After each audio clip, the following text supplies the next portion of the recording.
good afternoon, good evening. I want to talk on the topic which says a befitting life or a befitting burial ceremony. A befitting life ceremony or a befitting burial ceremony.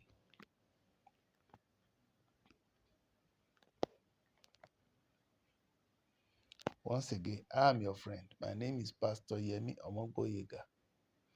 We have a lot to talk about. So subscribe to this channel and patronize it always. Share our videos. Press the notification button so that we'll get to know when new videos are uploaded. Pass your comments. So this topic has been agitating my mind. That look, the world likes ceremony, birthday ceremony, naming ceremony, funeral ceremony, uh, promotion ceremony, ordination ceremony. Everything is turned to ceremony. That is tradition of the world. I read, I think maybe I viewed it, I can't remember. There is one occasion that children who were living outside the country but never remember their parents, were giving them a befitting burial, not a befitting life ceremony. I pray that I don't have such children. Give me a befitting life ceremony. When I say ceremony, I'm not talking of you wasting resources. So, sorry, the memory of this card is of this phone is gone. So I may have to continue later. Thank you very much. God bless you. Yeah, welcome back to my channel. Sorry, the memory of the card went off the other time, so I have to continue from here. And I did say in the preceding part of this video that it is better for children to give their parents a befitting and a worthy life ceremonies instead of a befitting burial.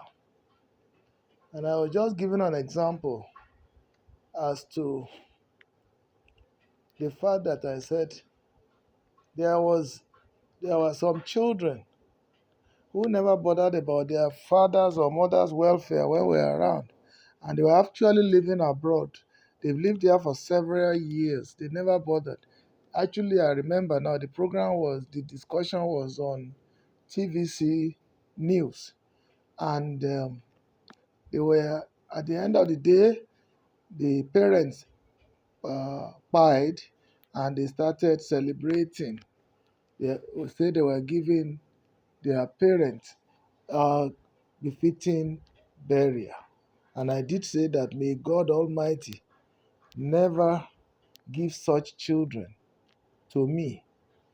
And thank God also. Like I always say, my own way of life is different. I do query so many things about life. I have queried the reason why people inherited poverty, they live in poverty, and they died in poverty. I queried the blame culture that we Africans trade, that you don't make it in life, You start blaming those whom you think should help you, and you blame them. You do nothing. You live and die in poverty. I queried the idea of people when they die, no matter how old they are, or no matter how young, no matter the age they die. Africans never believe that anybody, anything other than the enemies killed them.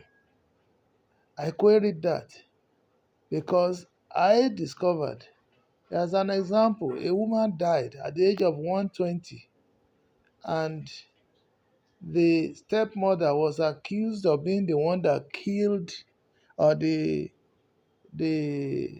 second wife of the husband, the junior wife, was said to be the one that killed the um, the elderly one who died at 120 years of age. And then I've been to, I've queried the occurrences in polygamous homes that, you know, I asked myself, why is it that polygamous homes are always unsettled? And I queried that, and it gave me a discovery that actually, if only children from such homes could live or could think outside the box and stop following their own mothers and allow join themselves together, irrespective of who their mothers are, you know that peace could actually return to such homes. But because everybody is selfish, every mother is commanding the children to hate the other children from their other mothers. So there is no peace in polygamous homes. Whereas the simple antidote for it is, for the love of God to reign in such families. And that, but who will bail the cat? All our mummies that are in polygamous homes, at least 90% of them do not know God.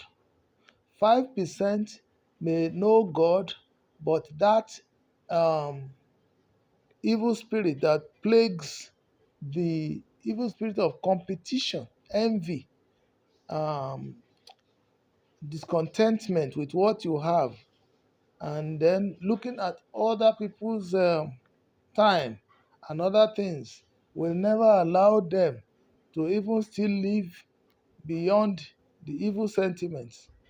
Then only about 5% of the homes, you will discover that they are people that they leave everything in the hands of God, whether they are in polygamy. Indeed, they encourage their children to mingle with the other mothers' children. And in the process, you could see that in such homes, there are there is always peace, and everybody pursues their own pursuits in life, and they achieve such things, and their lives become better. If you want to understand this better, go to some Muslims' homes whereby the father may have up to five or even several wives, and the children will still do well in life because they are not looking at the father, neither are they looking at their mother's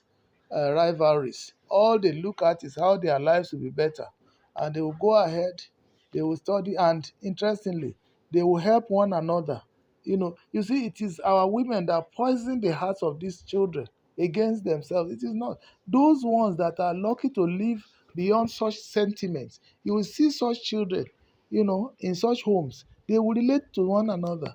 And even most often, the child from one mother will be the one that will raise the child from another mother. Even anyone in that family that God so blesses early in the family, he will be the one that will spearhead the advancement of every other person, not minding whether it is from his or her mother. It doesn't matter. They will go ahead and there is peace in that house. Now, I have queried religion. I'm coming to that. There is no organization where I worked in my life, no school I went to that I did not query things. For instance, when I went to, when I attended, there's this school at Pariga then, no, close to, um, at the end of, before you, yeah, I think it's Bariga. I've forgotten this. On the proprietor used to live at, not Alashia, used to live in the community closest, the next bus stop. If you are coming from Oshodi, you get there before you get to Shogunle bus stop. The proprietor used to live there then, elderly, very elderly man. In that school, when I got there, I was still a timid somebody, and what I did was there, there was no students' union. I organized one within the short space of time that I schooled there. It was an evening college. Then the other school where I made an impact within the shortest period of time that I stayed there, 1 year. That was the United Christian Secretarial College, Bombay Crescent, Apapa. That was where I schooled in the 1980-81 session. That within that 1 year, indeed within 3 months, I observed there was a vacuum. There was no student union.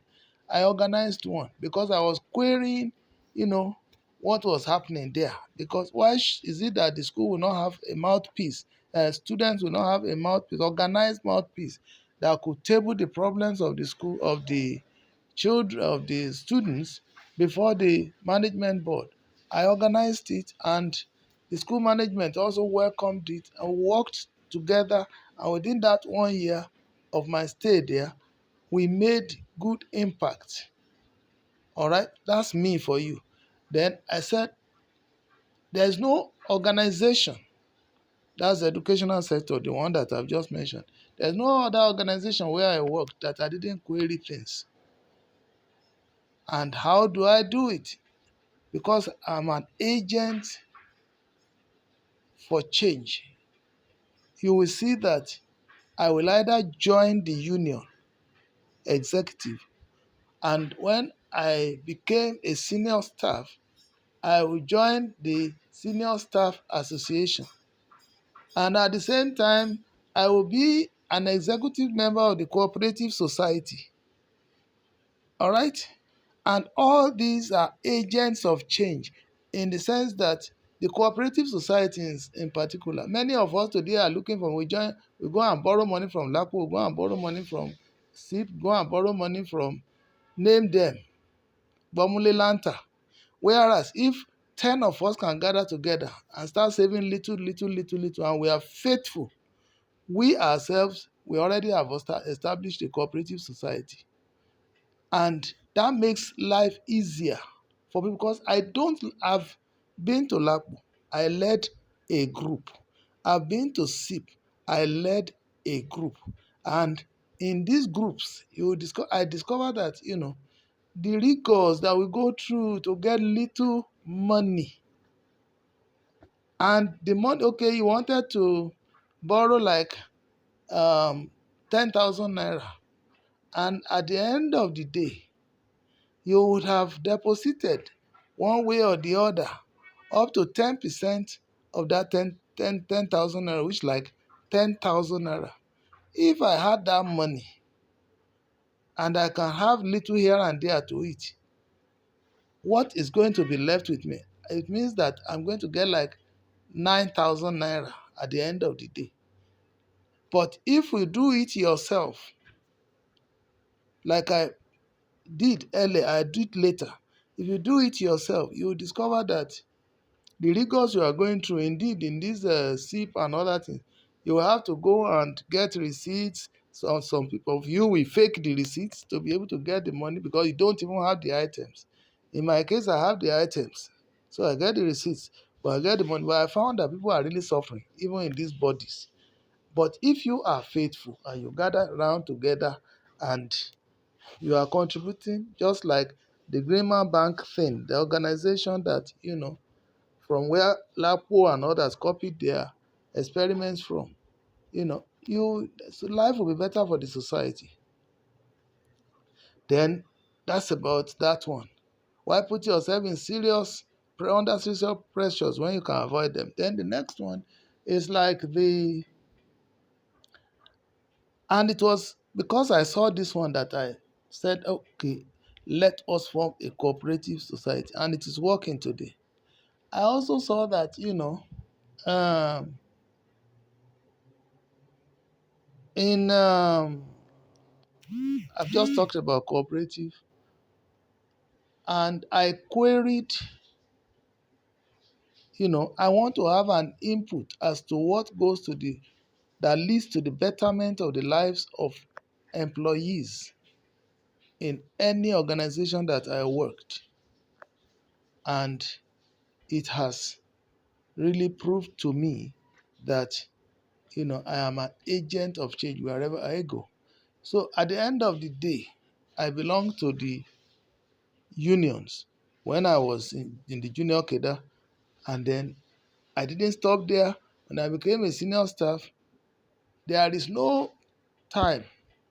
In fact, I was a junior staff up to 1979. 1973 to 79, I was a junior staff. And then from 1979 till I retired.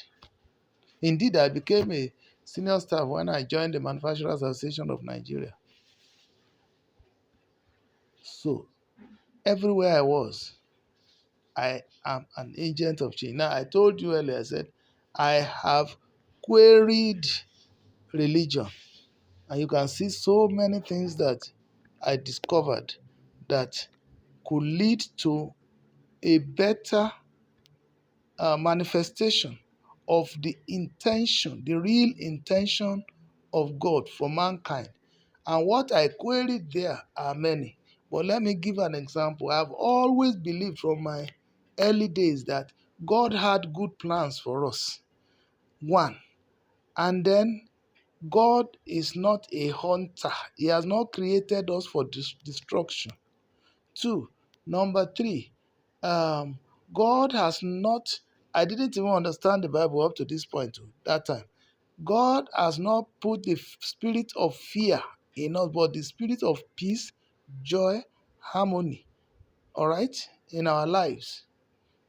So, why is it that the doctrinal teachings of our churches put us in bondage? Doctrinal teachings on money, you don't give money, you don't make heaven.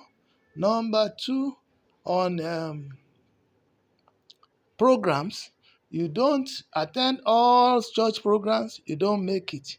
Three, you don't get married except it is the pastor, it is the church that joins you together. Whereas there is no provision for such in the Bible that we are carrying about. I had to query it. Then number four, uh, you don't give anything voluntarily. You are pressurized, and you are, yes, you are pressurized, you are manipulated, you are frightened, and you are doing things against your will. That is against 2 Corinthians chapter 9 verse 7. Then what are churches supposed to do for their people? They are supposed to set up an egalitarian society amongst their members. The members give to church, the church give back to the people according to their needs. I asked, why is it that indeed in Yoruba they say Adaku Lowo Shoshi, you continue to contribute until you are dead. There is nothing like the church supporting. I've queried all those ones. And today we are seeing the manifestation. So you can see that I have always and consistently been querying the status quo. If not, my life itself would not have been better than the life of the people before me that took everything just as they saw it. And so long as you don't query things, there will be no progress. Thank God in the church of God today, we are already making impact. That it was in the process of querying that we discovered the issue of tithing and also with Hebrews 7 that this thing is not what should be the practice that people should be pursued about, that it is depopulating the church of God, except those who are under the bondage of deceit, thinking that they are working for God, and that it is also destroying the destiny of the people because the church has put itself in a position that it is all in all, and it is the GOs that are doing it. So let's leave that as it is. So the same thing that I'm querying the issue of this funeral, you know, thank God also. As of today, I've given the details of what I prefer to my children. All this nonsense about wasting the resources, scarce resources that these children need to be able to cater for themselves and their children. Enough of it. We've been to churches on funerals. And there's no funeral that I attended that I didn't discover that the church will always kind of dictate what they want. And they will look at you, size you up, and say, okay, this is what we want you to do for us. And when you say you can't do it, becomes argument. There was one that I attended, and it really took time because the celebrants were saying, this is what we intend to do. This is what the amount we want to give. And he said, no, make it this amount. Because they have sized up that person to say, oh, this one is rich. This is an opportunity to. They turn themselves to snares, waiting to catch whosoever they think is rich. And they want to, milk them to their bone marrows. Not minding that it was from the same church that someone came to bury his father. And that day, we were together in a car when he said, this is the last attendance I would have in this church. I have done what I needed to do, and but I will never go there again because what they are doing is unthinkable. What Yoruba will call Agbalowo Mary, forcing people to do that. And they will say they don't force. And they are present and they want to frustrate everything you are doing without agreeing on that point. I think, is this an Orthodox church? Not even a Pentecostal church. Pentecostal church's own is a different one entirely. Funeral. When the church should just come pray for the body, for the people, give them guides on how to live a life that may be better than the person that just died. The people that are mourning, you are squeezing something, taking advantage of them. Whereas all this money, even the ministration here, it has nothing to do with the dead body. It is for the living. But you make life difficult for them, and they become bottled up. Like I said, I have told my children, and if they go beyond what I told them to do, by the time I'm old and I'm gone and they go and do excessive, they won't say it's their father that lead them to it. Because when you are paying debts after burying your father or mother, what sense is in that? Yoruba has a saying that whatever is in your hand, whatever you can get without necessarily borrowing, use it to do it to the limit of your ability and go. You are not impressing anybody. You are not impressing anybody. There's nothing like a befitting burial. Your father, your mother that died, they are not eating. They are not enjoying anything from the entertain. Some of you, foolish entertainments that you are doing to people. You never remember your parents when they are alive. You never visit them. You never give them anything. Indeed, some of you who are yet to really become somebody, you will create problems. I remember one man that he never took care of his parents till his dying day, till her dying day, the, the mother in particular. He never took care of him. But when he was having children, he will gather these children and give them to the mother to nurture. And he will not send a kobo to feed those children, talk less of feeding the mother. And when the mother died, he now wanted, he wanted Ashwebi, he did everything, and then, foolishness. Why are we so wicked? Why are we so wicked? So, what we are saying is that there is no virtue in celebrating the dead. Celebrate them when they are alive. Interact well with them. Give them worthy gifts. Give them peace of mind. Give them joy. And do everything that you can. You see, at everybody's level, like Yoruba will say bí ọwọ́ òkété bá ṣe mọ ló fi ń bọ́jú. Whatever level you are in life, endeavor to do the best you can for your parents while alive.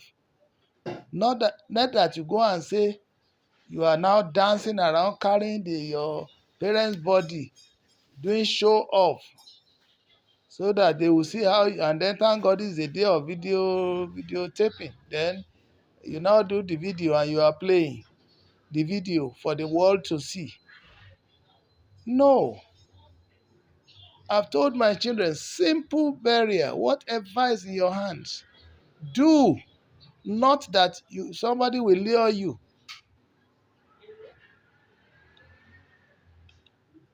Churches will come, honorarium upon honorarium, choir feeding, raw foods for the ministers of God, this and that and that and that. And they will not even be merciful towards you when you are negotiating it. It is foolishness. We turned everything to food, food, food. Everything.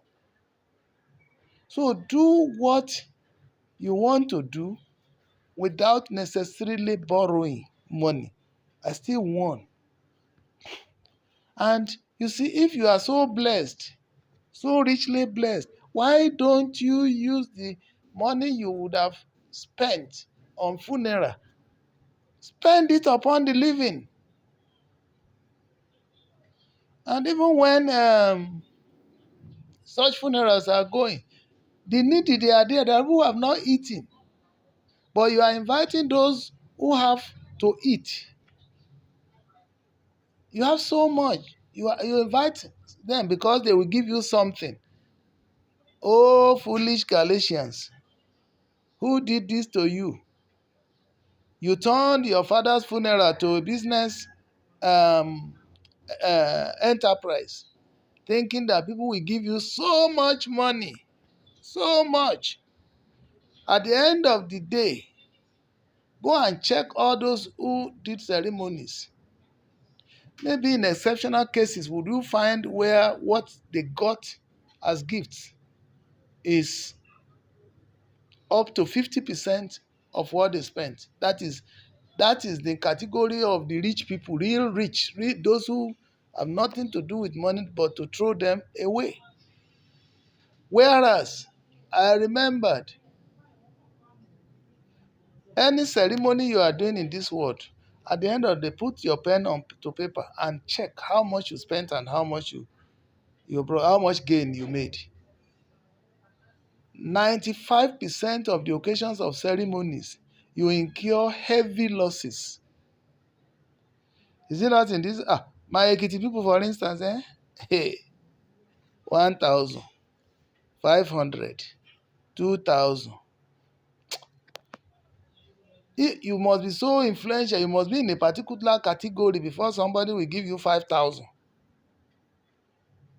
And apart from maybe people who are living in urban areas who may come to your occasion and you are so close, also maybe you have been generous to them before and they are kind of paying back.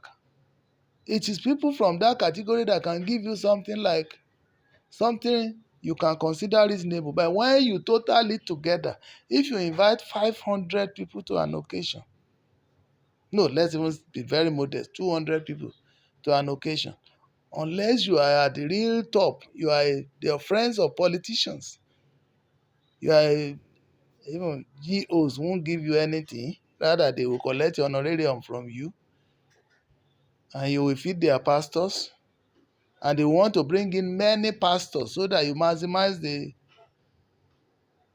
expenditure on your part.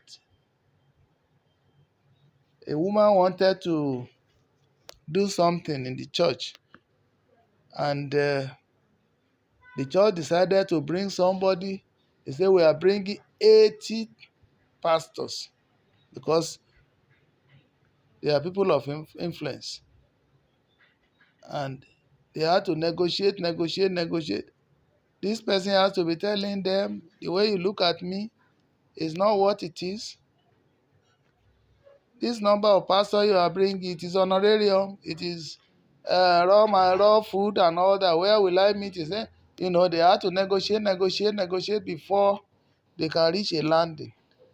And it was an uncomfortable landing because at the end of the day, the person has to kind of, you say you are bringing 80 and at the end of the day, maybe you negotiated to the point that you brought maybe 40 people to come and do what? To come and officiate. So it is the way they see you. All this nonsense must stop. The monies you are wasting on funeral, spend it to give, at least if only for that day, use it to give food to the needy in the streets. Or again, go to orphanage homes if you want an organized needy. Thank you. Go to the orphanage home. Spend the money there.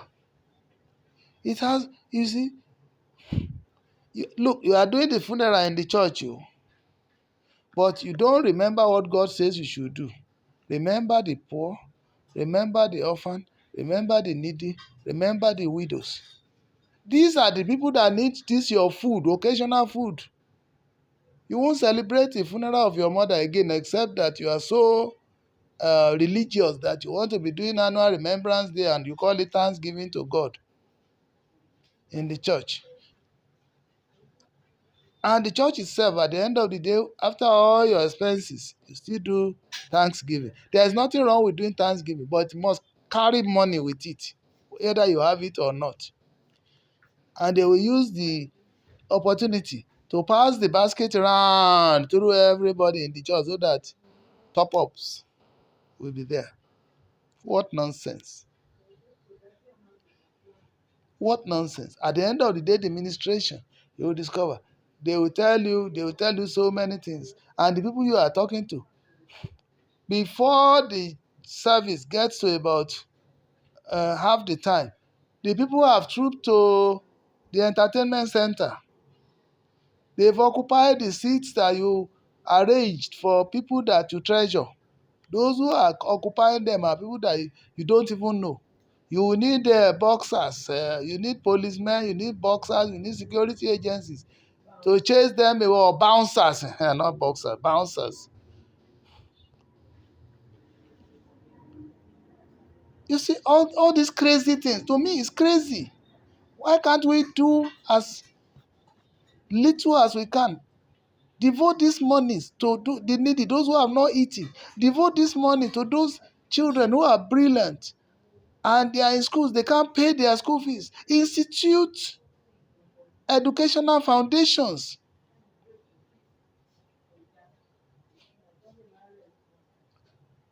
Institute it.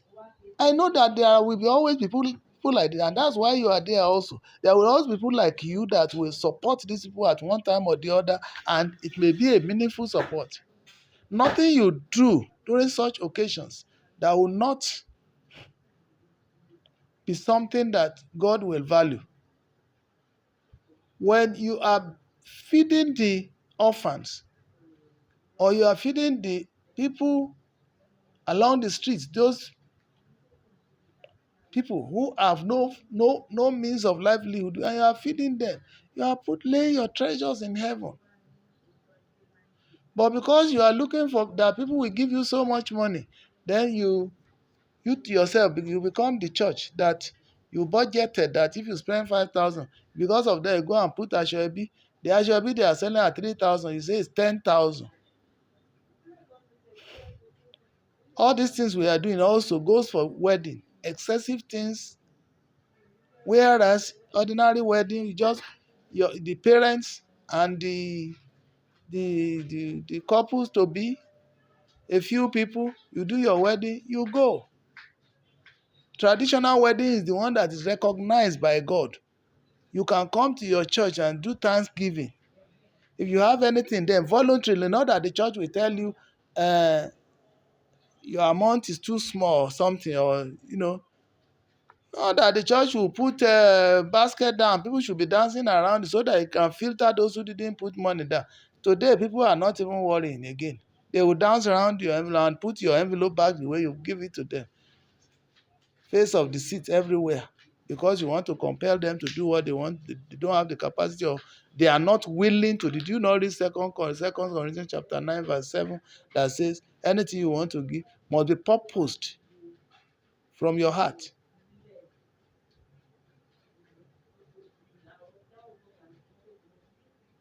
So look at all that, especially funeral that requires church service.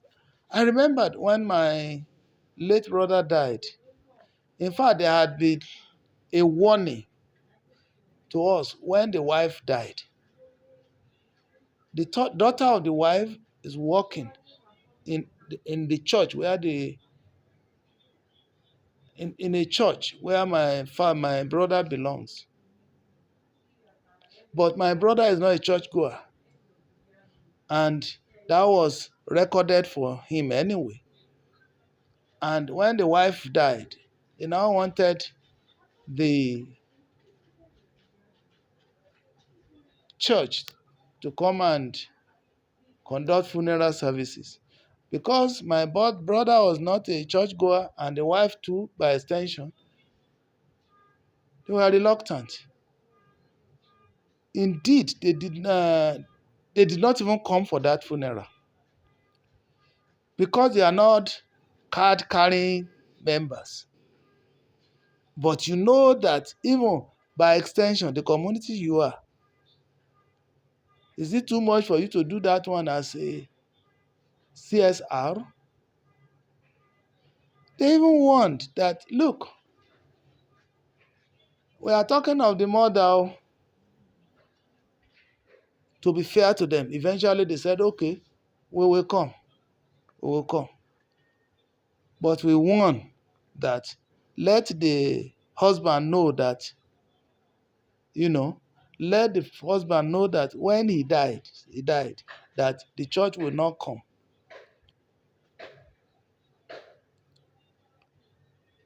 to do the to conduct the funeral. That if he wanted them to come, he should start coming to church now. Of course, that means come and begin to fulfill those obligations.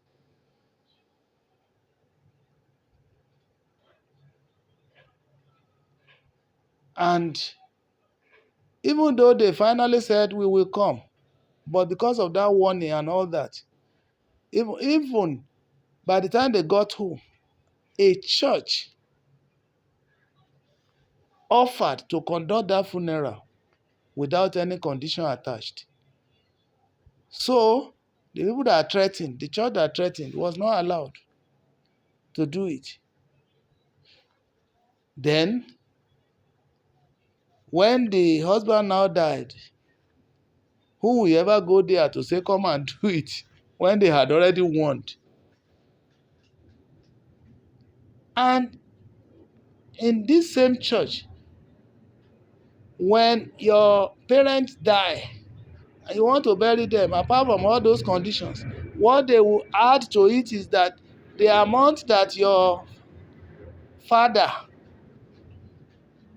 is owing the church, they will say it is part of the bills you will clear. And you will then state what you will do for the church.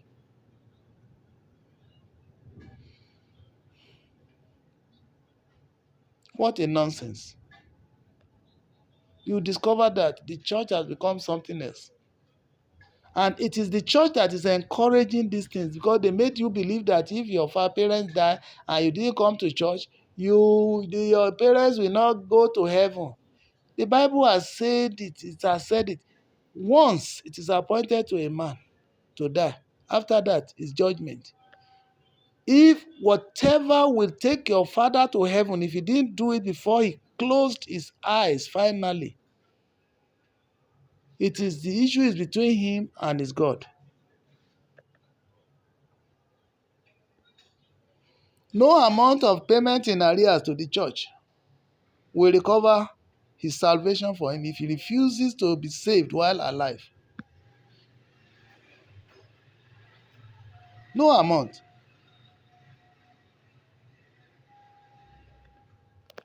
No amount will. So, if you like, you are ministering to the living, not to the dead. And unfortunately, look, when my brother died, thank God, a church arose and conducted the service. And when the pastor that ministered that day, he ministered the usual way, those ministrations that don't have impact in people's lives.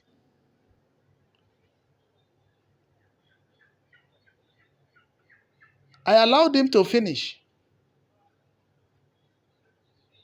And I then took up the mic and I said, thank you, sir. May God renew your anointing. God bless you. But the ministration you have given has no impact. People have ministered this one before. Let us.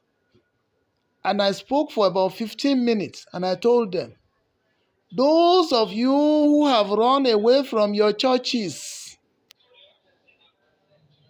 return it today, because it may be too late for you later.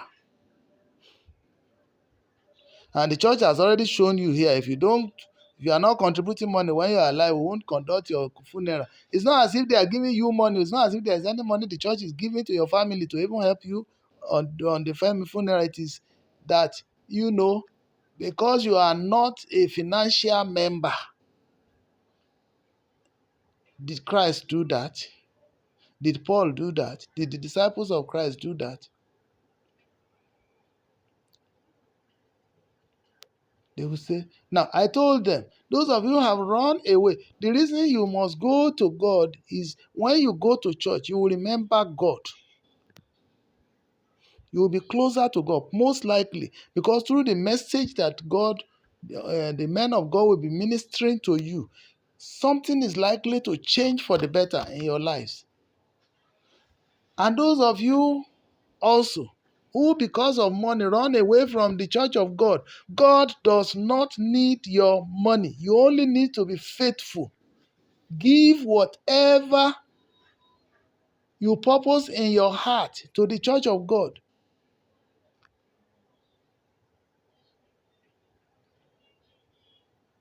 Don't let money drive you away from the presence of your Maker.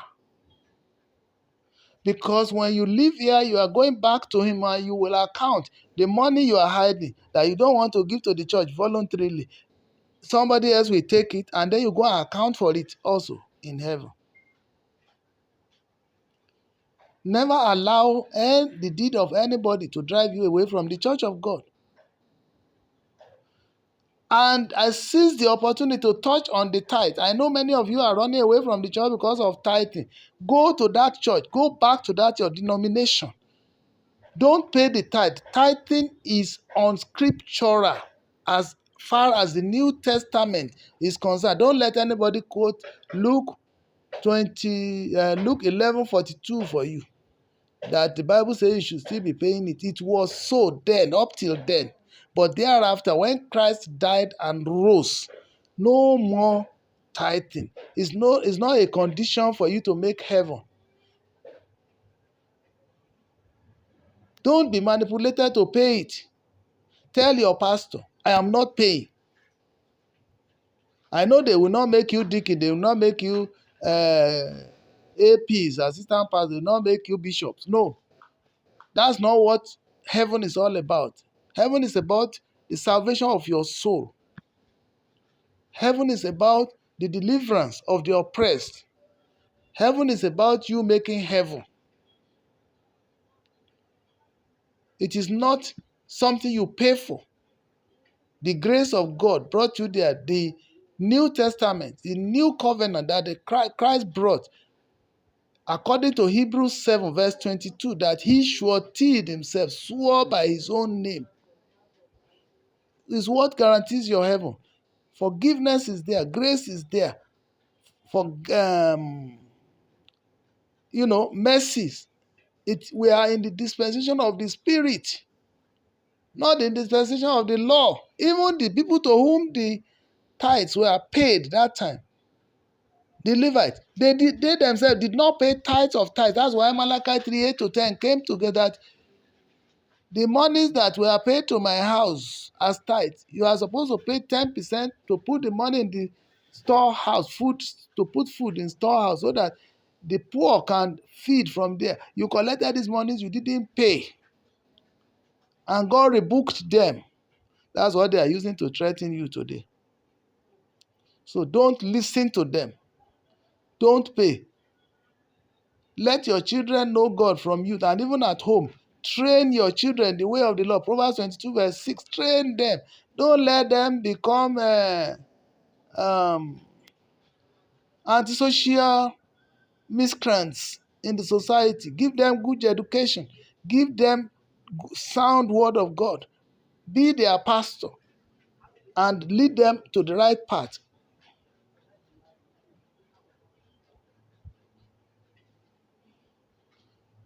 Make sure that you do not forsake the assembly of the saints, that is, the children of God. The word of God, no matter how you look at it, will profit you immensely. The greed in your heart will go away. Envy in your heart will go away. The love you are not practicing, Matthew 22:37-39, will expose it to you. And no matter how hardened your heart is, God can remove that hardened heart and give you a fleshy heart. These are the things that the word of God does. And then the word of God takes you away from the evil beliefs that has been planted in you from your youth.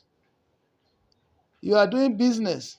Instead of you to have good behavior, and then instead of you not to spend your capital, you spend your capital. You say it's one witch and wizard that's taking your money. You are even quarreling with the next. You're quarreling with the next door neighbor that is selling the same thing. All these things the Lord will take away from you. Pray to your God. He will show you the way. And you will know the way, and you will apply it, and it will work for you. You shall know the truth, and the truth shall make you free.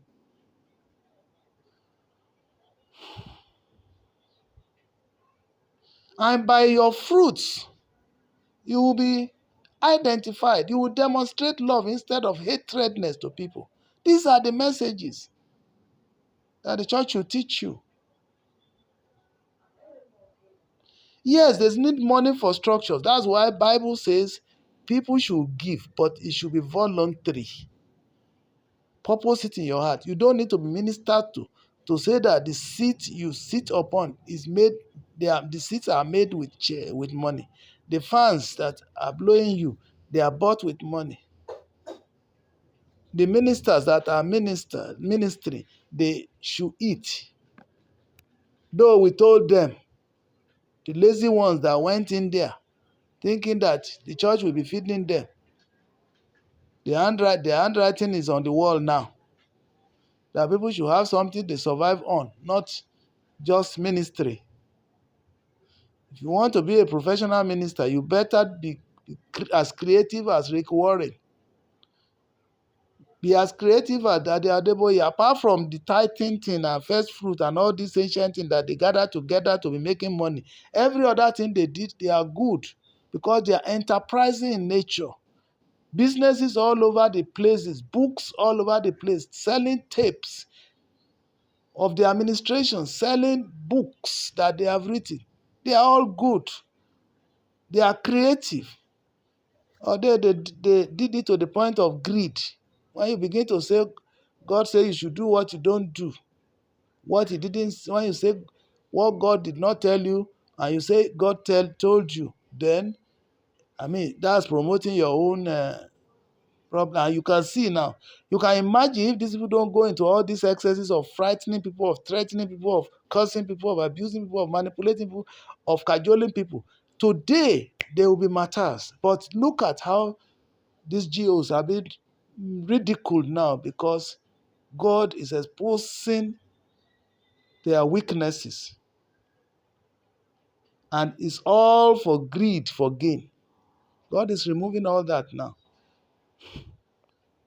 What they did now is leading to people to say we don't even want to serve God again. We'll serve God on our own. If they even made people to say, well, look at Auntie Adon, look at Awikonko, the Rotimi Daniels, look at Funke Ashekun.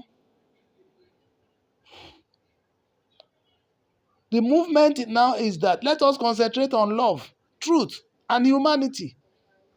And that is what Christ taught. What did he teach in Matthew 37 to 39? Matthew 22, 37 to 39. What did he teach there? Say, you shall love your God with the whole of your heart and mind. If you love your God, you will voluntarily give money to the church of God. And the church itself will not lie to you, will not give you fake promises that if you give, you will get this. If you love members of your congregation, you won't. Both sides. The church will remember that even whatever they gathered, people must benefit from it. They will not say drive away people who are not paying tithes. They will not go to the point of seizing people's. Listen to Awikoko. He witnessed that we are members of the same parish,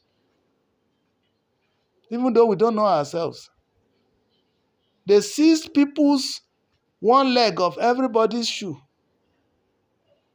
because they could not pay 1,000 naira immediately for the baptism they were about to conduct. Why didn't they let them go and fix it for another day until they said tomorrow? But they seized the shoe until one of the enlightened parents of the people concerned had to write to the GO direct that you have used my daughter's pair of shoes, or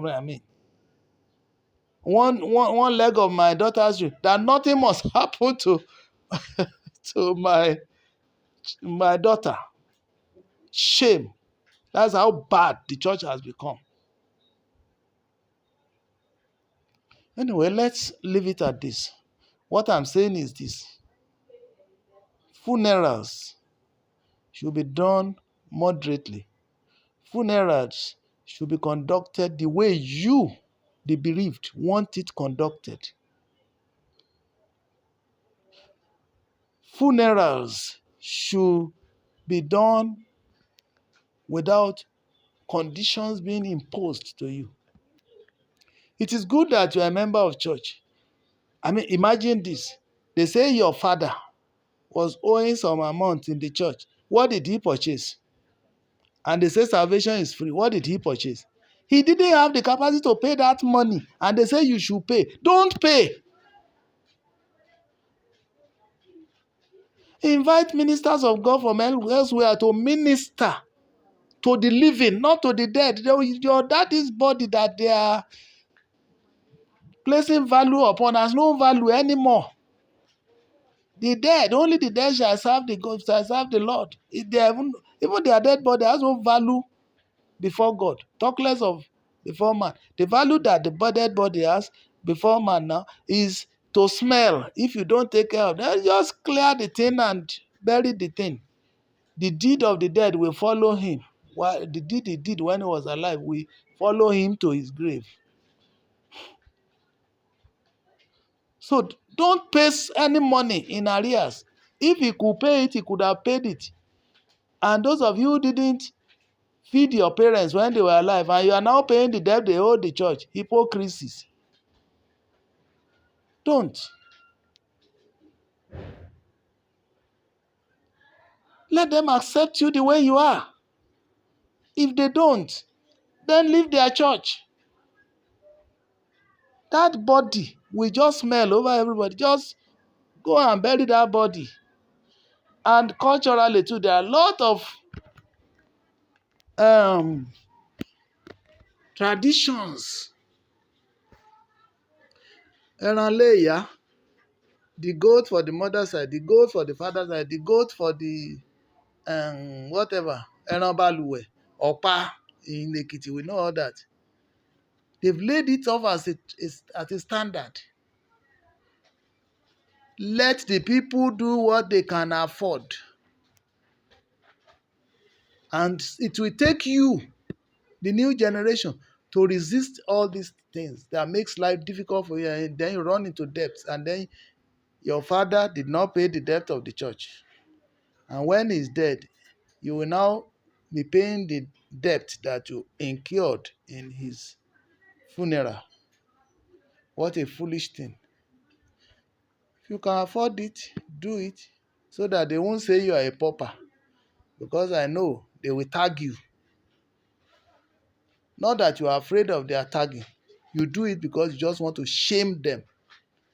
Since they have been eating all the goats, the burial ground that you just call Mala and pay like 20, 30,000, to dig for you. The people will sit down and say you will do akara for them for number of days.